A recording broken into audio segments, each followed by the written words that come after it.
Justification exacte. Mais non. C'est ce que nous avons dit. La règle générale de quelque chose que tu peux appeler connaissance, elle doit être vraie et elle doit être justifiée. Alors, nous avons dit, il y a certaines connaissances qui ne nécessitent pas être justifiées à cause de l'incapacité de la personne. L'enfant dit, quand tu étais parti au travail, papa, un oiseau est venu se poser sur ma fenêtre. Ce qu'il dit est vrai, mais comment il va prouver ça?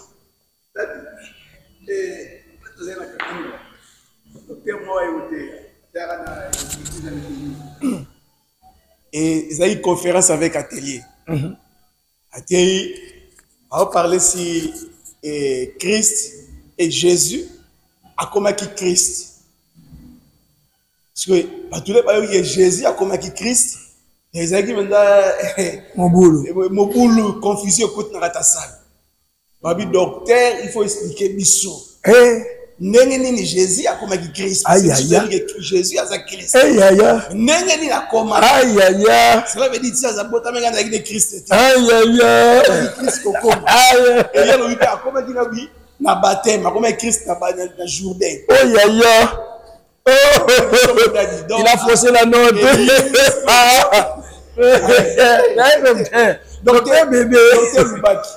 Docteur Lubaki, avec la cabine là, parce que Moukolongo a fait ce rendez-vous, le ministre est à l'atelier, a expliqué que Jésus a dit Christ à baptême. Il suis le bien. C'est la docteur, il souhaite pas le bien d'être lapidé. Oh mon Dieu! Toi, surtout quand le Bible, docteur Zadia dans Luanda. Non, il a fouillé,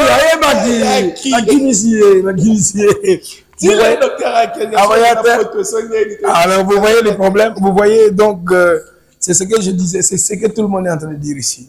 L'incapacité de justifier. Et c'est pourquoi je vous ai toujours dit ici dans l'école. N'allez pas prêcher des choses pour impressionner les gens. Prêchez des choses que vous maîtrisez. C'est-à-dire que vous pouvez justifier. C'est pourquoi j'ai toujours dit aux gens, si vous m'avez pris comme modèle, attendez que je prêche la chose. Comme ça, tu vas aller prêcher. Parce que le grand problème de ces soi-disant docteurs ne s'est basé que sur le témoignage que Dieu a rendu sur Christ au baptême, qui ressemble au même témoignage que Dieu a rendu à sa résurrection. Seulement, il ne sait pas justifier ces choses. Parce que Dieu rend témoignage à Christ au baptême de sa propre bouche, pas par l'entremise des anges et des individus. De sa propre bouche, prenez le nombre de fois, au baptême, à la transfiguration, à la résurrection. Au baptême, il dit, celui-ci est mon fils que j'aime beaucoup.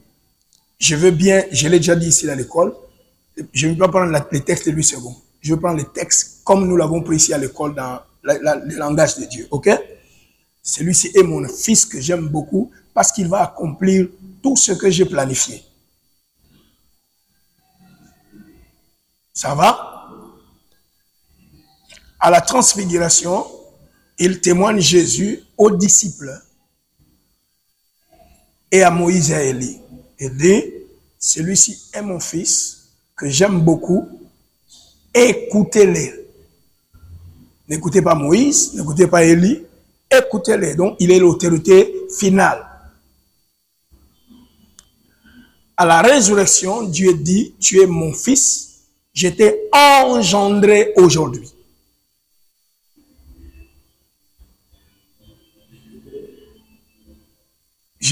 Ouais, c'est dans Hébreu, ouais, il a dit ça. C'est ce que je suis en train de lui aider son docteur.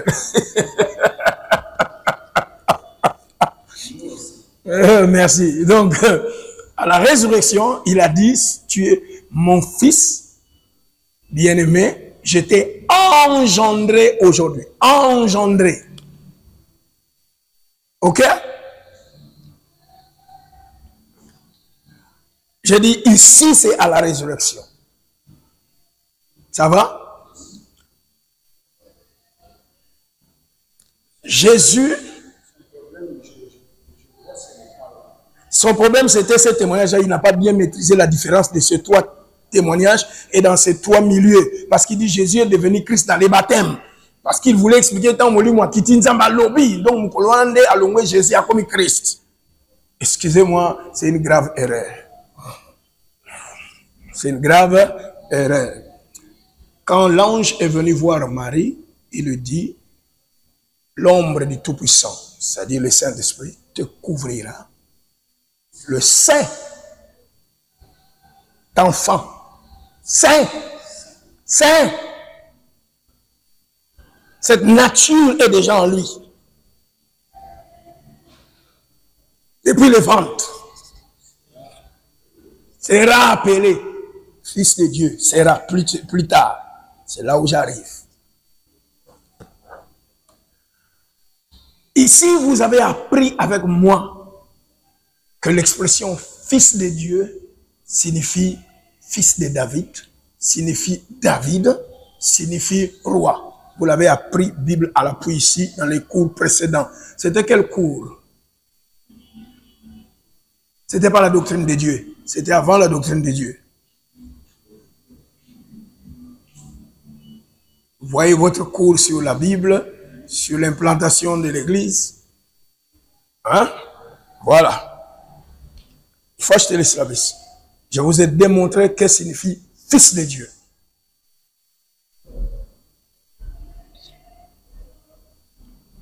Ce n'était pas pour lier Jésus à Dieu, mais c'était pour lier Jésus à sa messianité. Au trône de David. Ouais. Au trône de David.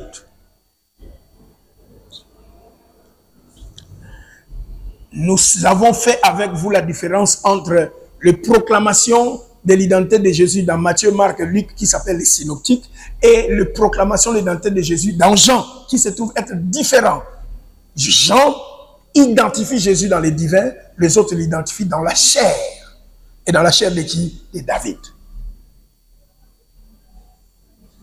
L'enfant qui est né est le fils de David. Voilà la raison de Matthieu 1.1. Et je vous ai parlé de ça ici. Je le répète pour mon frère les nouveaux. Matthieu 1.1, Abraham est plus vieux que David, mais Matthieu 1.1 commence par David et termine par Abraham. Généalogie de Jésus-Christ, fils de David, fils d'Abraham. J'avais expliqué le pourquoi de l'inverse. Ok? Parce que l'objectif est de présenter l'identité de Jésus dans la chair de qui? De David. Pour le trône. Et je vous ai expliqué comment Dieu a maudit la famille de David plus tard par Jéconia et il a interdit que quelqu'un monte au trône, mais alors que Dieu doit accomplir la parole prophétisée à David que son trône ne peut pas rester vide. Dans l'entend, il ne peut pas enlever la malédiction. Et pourquoi Jésus ne pouvait pas naître de la relation sexuelle avec Joseph. Joseph, descendant de Salomon, ayant le trône dans sa chair, dans son sang, ne peut pas engrosser Marie de peur lui passer la malédiction de Jéconia, qui sera une interdiction à l'accès de Jésus au trône de David. Alors que Marie est la fille de David dans la chair humaine par Nathan. Et je vous ai donné le passage de la Bible avec le nom de fils de David avant Salomon, quand il était encore en exil et il revenait pour prendre Juda. Ok? Quand il était le premier roi de Juda, ses premiers fils sont Nathan. Vous avez vu ça? Nathan. et Nathan est l'ancêtre de Marie.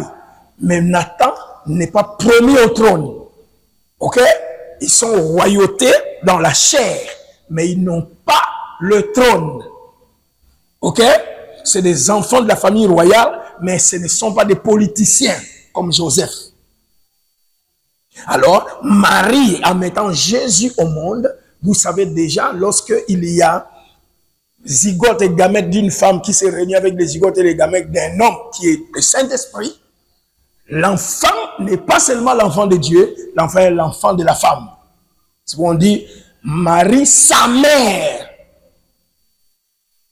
Pas sa porteuse, sa mère. Parce qu'il y a la chair de David sans trône dans Jésus. Il est fils de David charnellement par Marie. Mais il n'a pas accès au trône. Alors Dieu va lier Marie et Joseph. Ne la refuse pas, prends-la pour femme. Cette alliance de, quand le père nomme l'enfant, il lui passe le pouvoir paternel. Lorsque Joseph donne à Simeon le nom pour qu'on donne à l'enfant, l'enfant automatiquement devient le fils de David du côté du trône parce qu'il reçoit de Joseph le pouvoir royal. Maintenant, il est 50% dans la chair, 50% maintenant par le nom que le Père prononce, il est 100% fils de David. Ces trois évangiles luttent. C'est pourquoi nous les théologiens, nous avons mis ça en première position. Ça ne signifie pas que Matthieu, l'ancien, en date d'être écrit. Non. Marc, nous l'avons prouvé ici, était plus ancien que Matthieu. Ok? Les épîtres de Paul ont plus d'ancienneté que Matthieu, Marc, Luc et Jean. Ce n'est pas parce qu'ils occupent la première place dans la Bible que Romain est moins âgé. Romain est plus âgé que Matthieu, que Marc, que Luc. Paul est le premier chrétien dans l'église primitive à commencer à écrire. Les apôtres de Jésus ont suivi après. Nous avons fait avec vous les datations. Nous allons peut-être voir ça, peut-être en maîtrise ou en doctorat, je ne sais pas, ou en deuxième autre classe, ok? Les datations. Ça, c'est très, très important qu'on connaisse. Les épîtres les plus vieilles de la Bible sont les épîtres de Paul. Ça va? C'est les plus vieux. Donc, la partie, c'est pourquoi j'ai toujours dit à l'école de théologie, si vous voulez connaître le christianisme, c'est avec le Paul. C'est pourquoi en théologie, nous avons appelé l'épître des Romains l'évangile de l'Église, l'évangile du Nouveau Testament. Alors que les autres évangiles racontent l'histoire de Jésus dans l'Ancien Testament. Alors que Romains raconte un Christ ressuscité dans la Nouvelle Alliance. Romains, c'est l'évangile de la Nouvelle Alliance. Les autres sont l'évangile de l'Ancien Testament. Même s'ils s'occupent de la première place. Alors revenons à notre mouton. Quand Marie met au monde l'enfant, cet enfant est charnellement fils de David. Ok? Au baptême, Dieu va témoigner Jésus pour deux raisons. Jean chapitre 1, vous allez le lire, c'est écrit là-bas. La première raison, c'était pour donner à Jean-Baptiste les signes afin de les témoigner. Celui sur qui s'arrêtera l'esprit, c'est celui-là. L'agneau de Dieu qui ôte les péchés du monde. Ce n'était pas pour faire de Jésus Christ. C'était pour aider les témoins à identifier les témoignages. Jean dit, je ne le connaissais pas. Celui qui m'a envoyé dit, celui sur qui tu verras s'arrêter l'esprit comme une colombe. Ok? C'est celui-là. Pour aider Jean à identifier le Messie, Dieu devait témoigner sur Christ. Ça, c'est la première raison majeure du témoignage qui vient du ciel. Ok? Deuxième raison, nous sommes à l'époque où je nous ai parlé ici. Je crois que c'est la doctrine de Dieu. J'ai montré les 430 années d'Israël en Égypte et les 430 années d'Israël de Malachie à Matthieu. Dieu était dans le silence. Dieu était dans le silence. Je vous ai donné les versets dans l'Ancien Testament, comment Dieu brise le silence. Le prophète vient et il doit identifier Dieu aux enfants d'Israël, le Dieu de vos pères, Moïse. Le prophète Jean arrive, il doit identifier Dieu au milieu des enfants d'Israël, Christ. Je vous ai montré ça. Et le même chose, la parole de Dieu vint à Jean au désert. Si vous étiez à la conférence, quand je donne la différence entre le prophète du Nouveau Testament et le prophète de l'Ancien Testament, grande différence. J'ai dit ceux de l'Ancien Testament, n'étant pas nés de nouveau, n'ayant pas l'esprit qui demeure en eux, ils recevaient la parole. Nous sommes nés de nouveau, l'esprit vit en nous, il a écrit sa parole dans nos cœurs, nous percevons la parole. Nous ne recevons pas la parole. Nous percevons la parole. C'est pourquoi nos 5 sens sont utilisés pour percevoir la voix de Dieu.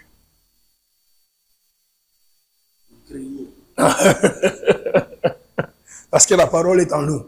Elle a dit, la parole est en toi, elle est dans ta bouche. C'est la parole de la foi. C'est dans nos cœurs. Eux n'en avaient pas, c'était sur les tables. Pourquoi? Ils ne sont pas nés de nouveau. Pour naître de nouveau, il faut que l'esprit soit en toi. Impossible. Ça, c'est la différence entre le croyant de l'Ancien et le croyant du Nouveau Testament. Nous ne sommes plus meilleurs qu'eux. Alors, ouais, nous sommes plus meilleurs qu'eux.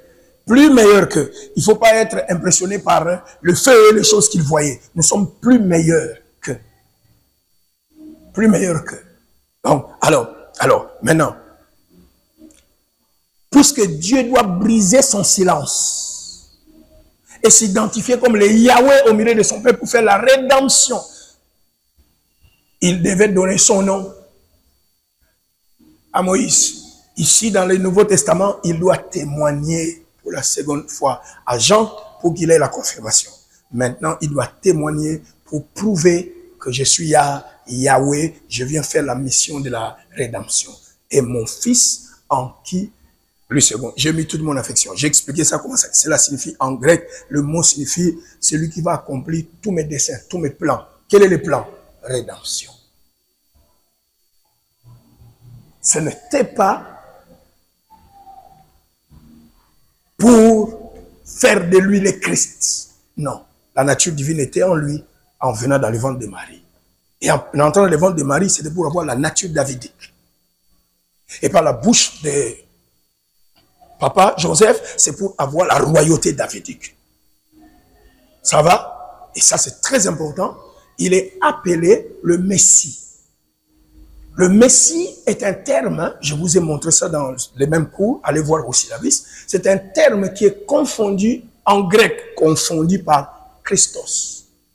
Christ, dans les évangiles de Matthieu, Marc, Luc, ne parle pas de sa divinité, mais ça parle du Fils du Messie qui doit s'asseoir sur le trône de David et régner éternellement. Et je nous ai montré dans la doctrine de Dieu que le règne de David était un règne en Israël national avec des frontières, alors que celui qui devait s'asseoir sur le trône, Dieu dit à David, son trône sera éternel, il va diriger même les nations. Nous avons vu là où Christ devient universel. David était national. Ok? Et celui qui doit s'asseoir là était appelé le Messie. Parfois, vous voyez cette expression, au lieu de dire le Messie, on dit, pourquoi David appelle le Christ mon Seigneur? Quand tu es dans Matthieu, Marc, Luc, le Christ devient le Messie, le fils de David. Si David, il a dit, si David est son père, pourquoi David l'appelle mon Seigneur? Donc, le Christ dans Matthieu, Marc, Luc signifie Messie. C'est pourquoi, par exemple, dans Jean 4, la femme dit, oh, es-tu donc le Christ qui devait venir? Le Christ devait venir. Il doit venir faire quoi? Il doit venir nous délivrer des Romains. Or, lui, il est venu nous délivrer des vrais Romains spirituels. Satan, les péchés. Et il doit venir régner sur le trône de David pour que Hérode, les étrangers, ne soient plus au contrôle. Donc, le Christ dans les évangiles signifie Messie, fils de David. Alors, dans les évangiles, le terme fils de Dieu, dans les 4 évangiles, se réfère au fils de David, le Messie. Alors que quand vous êtes dans les épîtres, quand on dit Christ, c'est lié à la résurrection. C'est l'identité du Fils de Dieu. C'est sa divinité. C'est pour cela, dans Actes chapitre 2, Pierre dit, lorsque Dieu l'a ressuscité des morts, et Dieu l'a élevé, il l'a fait de lui Christ et Seigneur. Signifiant que, quand on l'appelait Christ dans les évangiles, en Israël, c'était par rapport à sa messianité.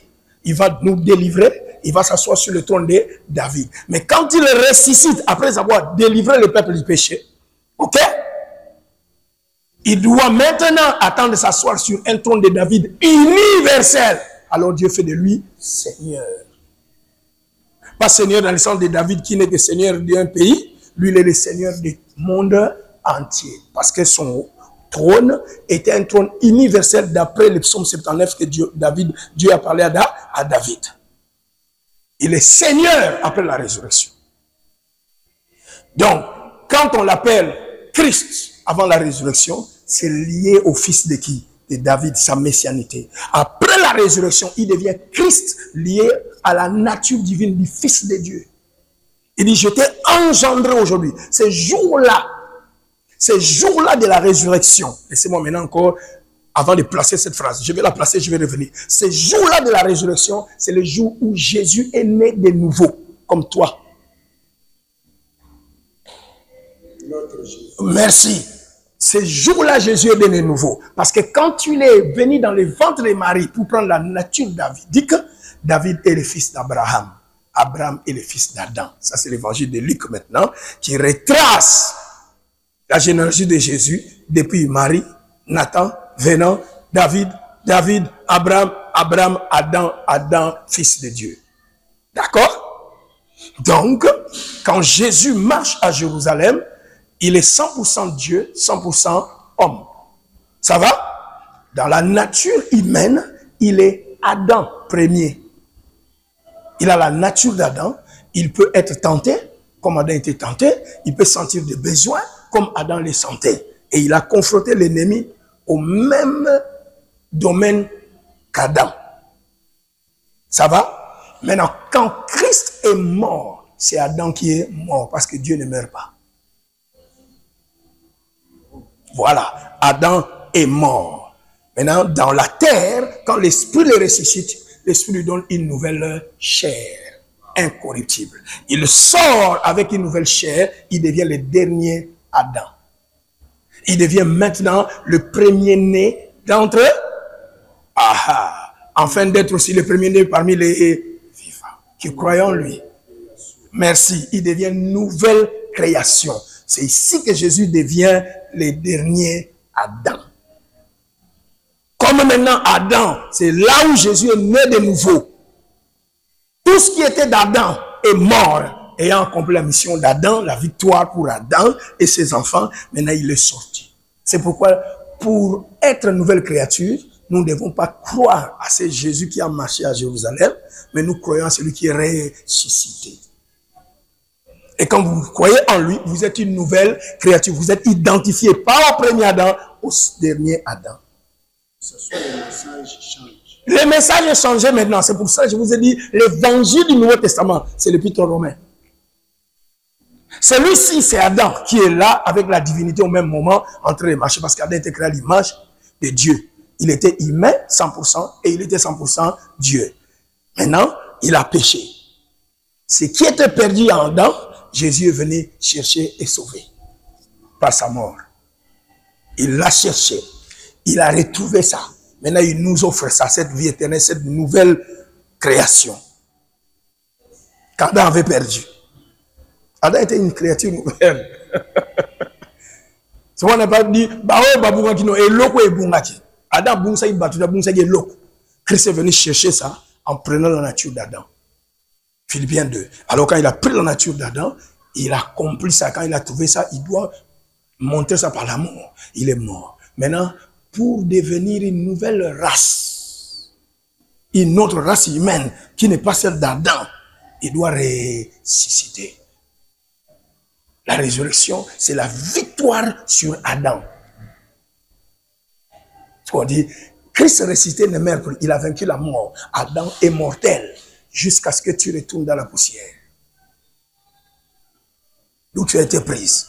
Alors, lui, quand il veut sortir, il vient de vaincre Adam. Parce qu'il vient de vaincre la mort qui est dans Adam. C'est pourquoi Hébreux 4, verset 14 vous dit, puisque les enfants participent au sang et à la chair de qui? D'Adam. Il y a également participé.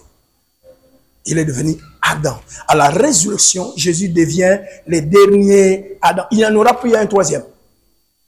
Donc, les humains maintenant ont deux races humaines. La race de la nouvelle créature qui est avec Adam Jésus-Christ et la race de l'ancienne créature qui est Adam, le premier père. Et Jésus, avant sa mort, il était second Adam. Il était premier Adam. Oh, je t'ai donné le texte, mon frère. Hébreux 2, verset 14. Puisque les enfants participent au sang et à la chair, il avait le sang d'Adam. Le sang de David était le sang de qui? D'Adam. Je l'ai démontré ici. Le sang d'Abraham était le sang de qui? D'Adam. C'est pourquoi il s'appelait fils de l'homme. Aujourd'hui, Jésus n'est plus fils de l'homme. Non. Non, non, non. Le fils de l'homme est une expression prophétique qui est liée au Messie. C'est Adam. Jésus est le fils de Dieu. Le fils de Dieu, il est devenu en sortant de là. C'est pourquoi Dieu dit, j'étais engendré aujourd'hui. C'est le jour de sa naissance. Un autre Adam différent de l'autre Adam est sorti. C'est pour ça, Jean chapitre 1, verset 12 à 13, vous le savez. Ils ne sont nés ni du sang, ni de la chair. De qui? Adam, ni de la volonté de l'homme. C'est qui l'homme? Adam, mais de Dieu. Ceux qui l'ont reçu, ceux qui croient en son nom. Nous devenons nouvelles créatures selon une autre race humaine. Au fait, quand tu crois en Jésus, tu n'es pas comme ton frère qui est avec toi de même sang.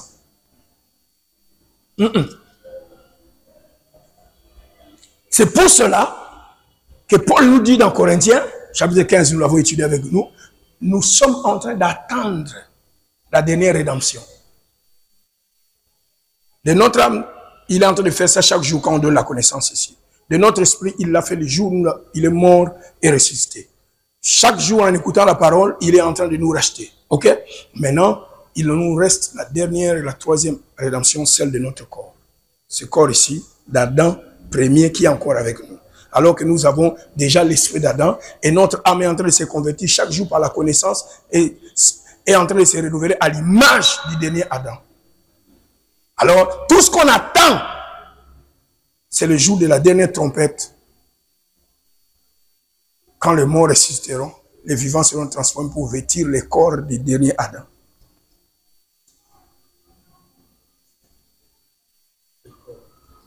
Yeah. Merci. C'est le seul salut qu'on attend. Et ce corps. Merci. Exactement. Exactement. Exactement. Mais il est 11h35, je vous donne quelques 5-10 minutes de pause. Hein?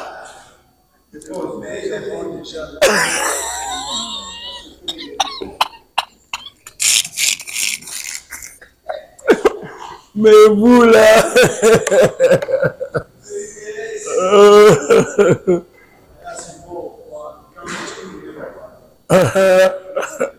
Amen.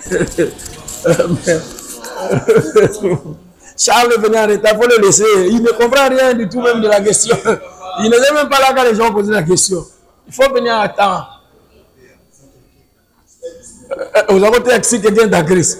Mais maintenant...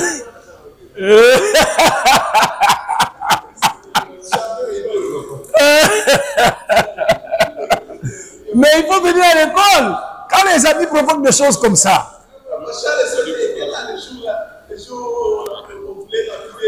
Oh, il était là.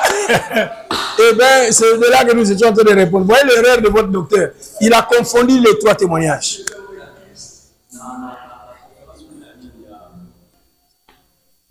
Ouais. Tout c'est la doctrine de la Sainte, je peux dire. Christ a dit à la chambre haute que je vous donne le pain qui est mon corps, le sang qui est, et plutôt le vin qui est mon sang. À partir de là, l'ouverture sur la Sainte Seine est ouverte. La nouvelle alliance déjà comment dirais-je, la nouvelle alliance est faite, inaugurée, traitée dans la chambre haute, consommée à la Golgotha, mise en vigueur après la résurrection.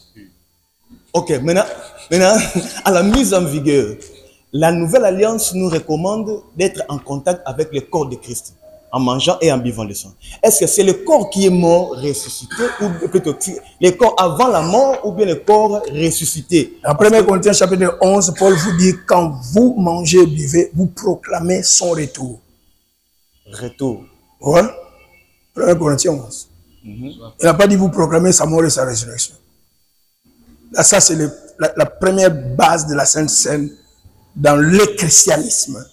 Retour. Hein, frère, prenez ça. Prenez ça. Non, c'est mon étudiant. Celui-là va me représenter un jour. Donc, il faut que il va me représenter. Trouvez-moi ça pour compter 11. Mais je reviens sur ce que je vous ai dit. Avant de trouver vos histoires vraies, vous avez un maître. Écoutez d'abord votre maître. N'allez pas être pressé de vos films qui s'en vont. Trouvez ça. Vous l'avez? On y va. 1 Corinthiens 11, 23. Premier Corinthiens. Ok, merci. Car j'ai reçu du Seigneur ce que je vous ai enseigné. C'est que le Seigneur Jésus, dans la nuit où il fut livré, prit du pain et, après avoir rendu grâce, les rompit et dit. Merci. Attends d'abord. On dit le Seigneur Jésus. N'est-ce pas? Quand est-ce qu'il est devenu Seigneur? À la résurrection. Ok? Mais c'est la même personne. Je n'ai pas dit son même corps. Même personne. La personnalité est la même parce que c'était une personnalité divine qui était sur terre. Mais le corps était d'Adam et après la résurrection, il prend un corps divin, céleste, d'une autre race. Ça va? La personnalité reste la même. Le Seigneur Jésus, dans la nuit où il fut livré, ce n'était pas un autre Jésus qu'on avait tué. Non, c'était la même personne. Et si je vous enseigne la doctrine de Dieu, c'est quoi la personnalité? La volonté, l'intelligence et tout ça. Ce n'est pas la chair. Parce que Dieu n'est pas physique. Ça va? Dieu n'a pas de corps humain. Vous avez la doctrine de Dieu. Donc on dit Dieu est une personne, oubliez le corps. Ça va? Voilà, oubliez le corps. Dieu est esprit, donc il n'a pas de main, il n'a pas de nez, il n'a pas de yeux. Ça va? Même quand la Bible dit la main de Dieu est André, on appelle ça anthropomorphisme. Dieu, on utilise des expressions humaines pour nous parler des actions de Dieu ou de la connaissance de Dieu ou de l'approche de sa présence. Ça va? C'est un langage qui permet aux humains de comprendre. Alors je voulais placer ce mot-là, le Seigneur Jésus. Seigneur, après la résurrection. Jésus, c'est le nom qu'il a reçu le 8e jour. Ok? Ici, je vous ai déjà plusieurs fois dans mes conférences dit, aucun ange ne connaissait Jésus. Personne ne l'avait vu. Parce que Jésus est un nom terrestre. Ok? Un nom terrestre du Christ. Ça va? Aucun ange ne l'avait vu. Voilà. Pour la mission là. Yahweh est le sauveur, le rédempteur. Alors, le 8e jour, il a eu ce nom-là. Donc, 8 jours avant sa circoncision, il n'avait pas de nom. Ok? Mais nous pouvons toujours supposer que c'était Jésus qui était né. Par convention. On y va. Dans la nuit, il fut livré. Il prit du pain et, après avoir rendu grâce, les rompit et dit, ceci est mon corps qui est rompu pour vous. Faites ceci en mémoire de moi. Voilà. Ça, c'est il dit. On y va. On n'a pas encore conclu. Parce que de même, après avoir soupé, il prit la coupe et dit, cette coupe est la nouvelle alliance à mon sang. Faites ceci en mémoire de moi toutes les fois que vous en boirez. Car toutes les fois que vous mangez ce pain et que vous buvez cette coupe, vous annoncez la mort du Seigneur jusqu'à ce qu'il revienne. Vous annoncez la mort. La mort était pourquoi? Pour le pardon du péché. Le retour est pourquoi? Pour l'enlèvement. Non, l'enlèvement ne fait pas partie du retour de Jésus. J'en ai déjà parlé ici. L'enlèvement, ce n'est pas le retour de Jésus. C'est pour faire un nouveau monde. Établir son royaume. Ouais, nouveau ciel, nouvelle terre. Avec une autre race humaine, qui est la race du dernier Adam. Pour arriver à son retour, il devait mourir. La mort était un moyen pour atteindre un but. Le but n'était pas la mort. La mort de Jésus n'est pas un but. Si tu dis, si on te pose la question, j'ai déjà parlé de ça plusieurs fois, pourquoi Jésus est-il venu? Tu dis, oh, Jésus est venu pour mourir pour nous. Fausse doctrine. Jésus n'est pas venu mourir. Mourir est un but. Non, mourir est un moyen. C'est pourquoi, que dit Colossiens? Par la croix, par moyen. Le chemin. Chemin. Il a dépouillé, pardon, il a cloué, pardon, il a dépouillé. Par la croix, il a dépouillé les dominations et les autorités. À la croix, lieu, c'est l'autel. La croix est un autel, la croix est un chemin. Oui, nous revenons dans les tabernacles. Le chemin pour aller dans le lieu très saint commence par où?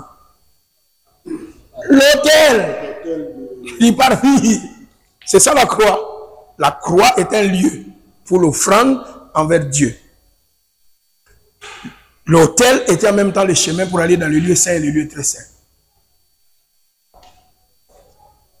La croix de Jésus, oui, la croix de Jésus, c'est l'autel. Là où l'agneau est offert pour apaiser la colère de Dieu envers nous. Il n'y a pas de Satan là-bas. Ici, c'est Dieu qui est en train de prendre l'offrande pour pardonner les péchés d'Adam et sur ses descendants. Ça va? Romains chapitre 5, verset 1 à 2. Étant donc justifiés, nous avons la paix avec Dieu. Réconciliation. Dieu s'est réconcilié avec nous. Il est apaisé, il n'est plus en colère. Quand Christ est mort, la colère de Dieu finit. Mais pour confirmer que Dieu n'est plus en colère, l'animal doit mourir. Ça signifie Dieu n'est plus en colère. Mais nous sommes restés avec la culpabilité que nous avons péché. Alors pour ôter notre culpabilité, le sang doit être porté dans le lieu très saint, sur le propitiatoire, qui n'est pas la croix. Où se trouve le propitiatoire selon Hébreu dans le lieu céleste. Il a traversé les cieux. Ok? Quand il dit à Marie, ne me touche pas, je ne suis pas encore allé vers mon Père. Il parle en tant que le sacrificateur. Christ n'était pas sacrificateur quand il mourait. Il était le sacrifice. Quand il est ressuscité, il est sacrificateur. Alors, il va avec le sang au propitiatoire céleste pour présenter à Dieu. Ce sang ici, c'est pour ôter la culpabilité, pour briser la condamnation. Parce que le problème de l'homme avec le péché n'est plus un problème avec Dieu. Et le problème de l'homme est un problème de culpabilité avec son péché. C'est pourquoi Paul dit dans Romains 8:1, il n'y a donc maintenant aucune condamnation pour ceux qui sont en Christ. Qu'est-ce qui nous condamne? Ce n'est pas Dieu qui nous condamne. Il a déjà été propice envers nous. Qu'est-ce qui nous condamne? Notre conscience, qui nous rend coupables. Et Satan, qui nous accuse. Alors, il doit aller avec le sang dans le lieu saint. Et quand il ressort, le peuple les voit vivants. Ça, c'est maintenant quand il donne de près pendant 40 jours. Touche ici, vois ici, donne-moi à manger. C'est le sacrificateur qui ressort du lieu très saint. Il n'est plus au parvis, il est devant la porte du tabernacle pour que le peuple le voie. Il n'est pas mort, donc il est ressuscité. Ça signifie maintenant on n'est plus coupable. À l'autel, Dieu a oublié, je ne me souviendrai plus. Sur le propitiatoire, Dieu dit, va leur dire de ne plus se souvenir. Ne pensez plus aux événements passés. Wow.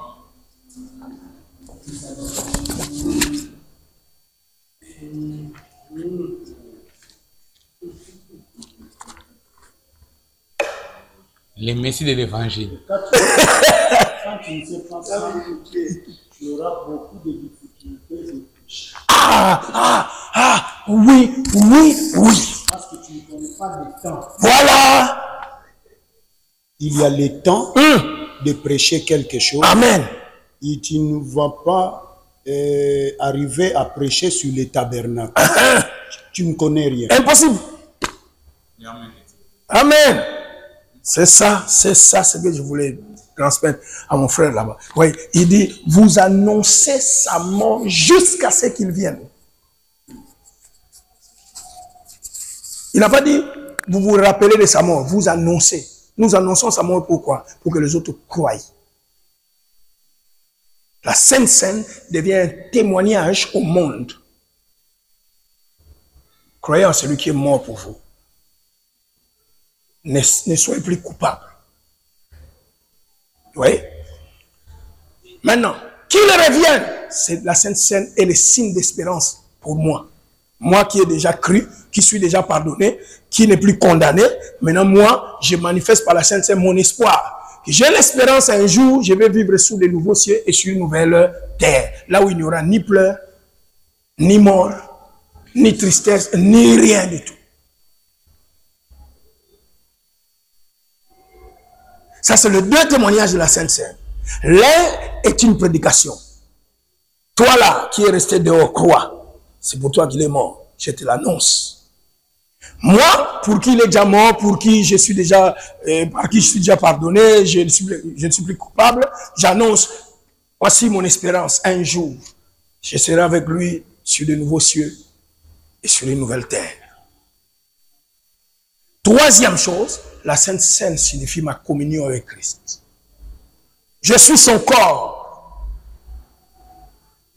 Moi et lui, nous sommes un. Mes mains sont ses mains. Mon corps, c'est son corps. Partout où je vais, quand les gens me voient, ils voient Christ. Quand les gens m'entendent, ils entendent Christ. Quand je touche un malade, c'est Christ qui touche. Quand je parle, c'est Christ qui parle. Je suis en train de témoigner ma communion avec Christ, qui est en train de créer dans ma conscience que je dois changer de plus en plus mon caractère. Ça, c'est le message de la Sainte Seine. Et si je vais encore loin dans le corps de Christ, je suis en train de montrer mon union, pas seulement avec Christ, avec les frères qui sont membres de ce même corps. Que je ne peux pas être en conflit avec toi, parce que tu es membre. Moussapina Likolo, Bayokana toujours. On doit être que dans l'unité, on doit se pardonner, s'aimer. Ça, c'est le témoignage, le trois témoignages de la Sainte Seine.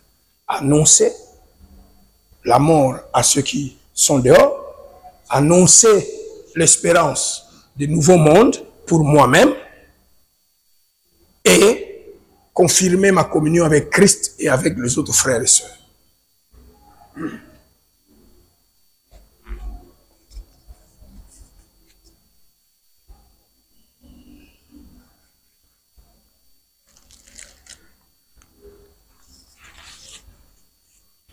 Ah, il est midi, on va s'arrêter ici, on va se retrouver demain. Donc, voilà. Merci pour vos questions. C'est ça l'école. Toujours, il faut ouvrir des fenêtres. Quand vous manquez au cours, vous êtes en train de rater des choses. Ton ami Louis, miracle, qu'est-ce qui ne va pas avec lui?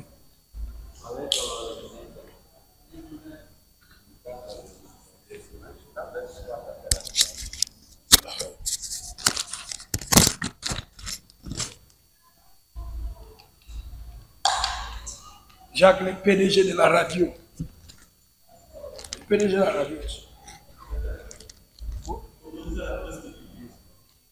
Ok. Il publie ça à partir des questions. Tu es mon fils, etc. Ouais.